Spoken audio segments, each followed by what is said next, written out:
এটা কথা মই কওঁ আপোনালোকে মই নাজানো কিহৰ কাৰণে এই ধৰণৰ কথা প্ৰচাৰ কৰি ভাল পায় এনডিডিবিয়ে গীৰ গাই কেইজনীমান লৈ আহিছিলে এটা এটাকৈ গৰুকেইটা মৰিব আৰম্ভ কৰিছিলে তেতিয়া পদ্ম হাজৰিকা ডাঙৰীয়াই ৰিকুৱেষ্ট কৰি মানুহক গৰুকেইটা কিনুৱাইছিলে গৰু কোনে কিনিব বেমাৰী গৰু গতিকে আপোনালোকে যে মানুহকেইজনে টকা পইচা দি গৰুকেইটা কিনিলে তাক ধন্যবাদ নিদি কিমান গৰু মৰিয়ে গৈছিল তেতিয়া মই নাজানো যে এইবিলাক কথাত কিনাটো বিতৰ্ক হ'ব পাৰে নেকি আপোনালোকে এটা গৰু নিলামলৈকে গুচি গ'ল তো ইমান দূৰলৈকে যদি চিন্তা কৰে বিজেপিক বেয়া পায় কিন্তু ইমান দূৰলৈকে বস্তুটো লৈ যাব নালাগে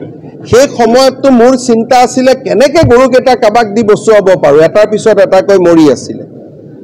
কোনেওতো বিনা পইচাত গৰুকেইটা লৈ যোৱা নাই আপোনালোকে এটুক লৈ এনেকৈ পকাইছে যেন গোটেই মাটি বাৰী কন্ট্ৰেক্ট ইভেন গড়কেইটা মৰোতে আপোনালোক ইমান চিন্তিত নাছিল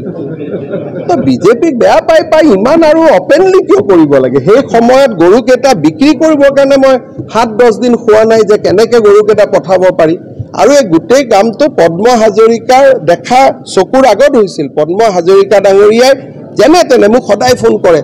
যে মুখ্যমন্ত্ৰী মহোদয় কি কৰোঁ আজিও এটা গৰু মৰিলে এটা আপোনাকে গৰুক নিলাম কৰোৱাই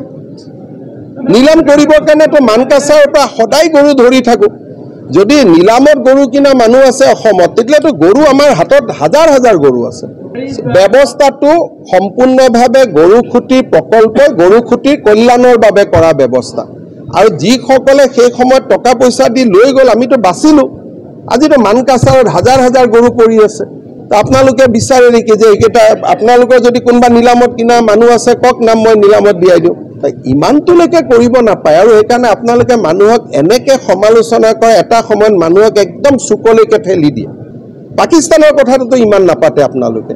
নে বজাই আছে কিন্তু এনেকৈতো নুসুধে সোধাটোতো মই দেখা নাই নাই ক'ত সোধে মুচু কৰি ময়ো চাই থাকোঁ নে আপোনালোকে ৰাষ্ট্ৰৰ য'ত নিৰাপত্তা জড়িত আছে বাংলাদেশী একাউণ্টকেইটাৰ বিষয়ে কাক সুধিলে পাকিস্তানৰ পৰা যে অসমৰ একাউণ্ট চলি আছে এইকেইটাৰ বিষয়ে কাক চলিলে আজিতো মই ইমানলৈকে কওঁ যে অসম যুৱ কংগ্ৰেছৰ একাউণ্টটো চৌদি আৰবিয়াৰ পৰা চলি আছে কিন্তু এইবিলাকতো আপোনালোকৰ ইণ্টাৰেষ্ট নাই গৰু কোনে কিনিলে গৰু কোনে খালে এইবিলাকে কথা গতিকে কোনেও আমি বিনা পইচা দিয়া নাই মইতো এটা সময়ত কৈছিলোঁ দি দিয়ক কাবাক যেনে তেনে গৰুকেইটা বাচিব লাগে মৰিব নালাগে একদম মই আৰু এখন প্ৰেছ কনফাৰেন্স কৰিম সেই সময়ত মোৰতো চিন্তা আছিলে যে গাঁৱৰ মানুহ কোনোবাই গৰুখিনি যেনে তেনে লৈ যাওক আৰু গীৰ গৰু আমাৰ মানুহে খুৱাই ৰাখিব নোৱাৰে কাৰণ খৰচ বহুত কোনোবা মন্ত্ৰী বিধায়কে লৈ গৈছে আশীৰ্বাদহে পাইছে গৰু এটাক জীৱন দিয়াটো দুনিয়াৰ গৰু যে ধুবুৰীত কাটি মাৰি খালে তাৰ কথাটো আলোচনা নহয় আপোনালোকে গৰু খুঁটিৰ 30টা গৰুৰ কথা পাতিছে ধুবুৰীত যে 1450টা গৰু কুৰবানী হৈ গ'ল